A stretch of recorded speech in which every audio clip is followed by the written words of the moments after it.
You're listening to On the Road, a podcast powered by Otto. I mean, okay, so like, just to play devil's advocate, and I Right, don't here we usually go, do here we this go. because I'm not a pro On the last black episode, cab on any level. Last well. episode, I'm about to ruin everyone's opinion.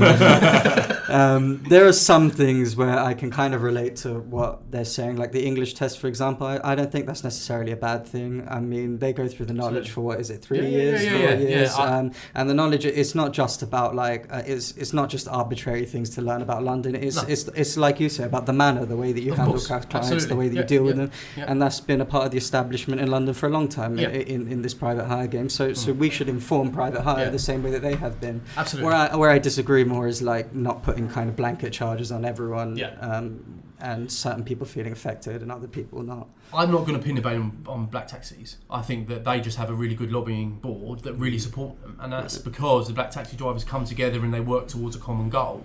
I don't think it's them at all, and I think you're 100% right. They do work hard to gain this badge of honour. You know, you can safely get in the back of a black taxi and know that this guy has had to work very hard, and you know, for tourists especially, that's a really important thing. You know, and the idea that someone can come along now and just kind of get a car, get your license really quickly and do exactly what I do, I can fully appreciate their point, especially when they're not conducting themselves in the same manner that the black taxi drivers are. But that is the problem for me, the fact that they do have this large lobbying power, and for whatever reason, we do have a great lobbying board in terms of the LPHCA, but for some reason, you know, it does, as you said, it does feel like it's kind of one rule for us and one rule for others, and that's a concern. You know, if it means that we don't get charged congestion charge, or my view of it is, right, well, we've got an operator's licence. On our operator's licence, we've got a certain amount of vehicles that we can operate with. TfL will charge you varying degrees for how many vehicles you've got on the platform. So why can't we have that amount of vehicles exempt from the congestion charge? You're openly saying to us, TfL, that, you know, here's your vehicles, you can have these vehicles on the road, but then you're taxing us again for those vehicles. So why are we paying an operator's fee? You know, why don't you allow us to have, you know, and to be honest, I've always felt the congestion charge was brought out for those, correct me if I'm wrong, but I've always thought this, that for those drivers who, because they've got a badge in the window, they can do one job for Uber and then they can use the congestion charge and do what they like on the weekends, or not the weekends, but the weekday and whatever else.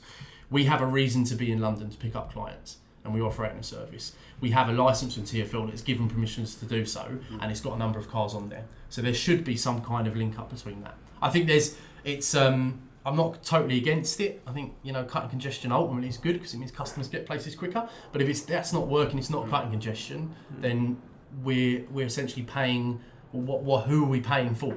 You know, and again, it's, you know, if you can afford to do it, you can afford to do it. If you can't afford to do it, you can't afford to do it. And it's that same old argument of, is it therefore just a tax on the poor, right? You know, and we're doing a vital service. So by no means is it. I think that's a fair point. Yeah. And with the black cabs, remember, you do a knowledge test. The price of a black cab that you're making for a journey to what mini cabs are making, you should know the knowledge. That's the only difference. Mini cabs are not charging the same price as black cabs. So does my knowledge need to be the same as a black cab? It depends if Uber's surging and whatever else. Yeah, we'll say. We won't start. Next time.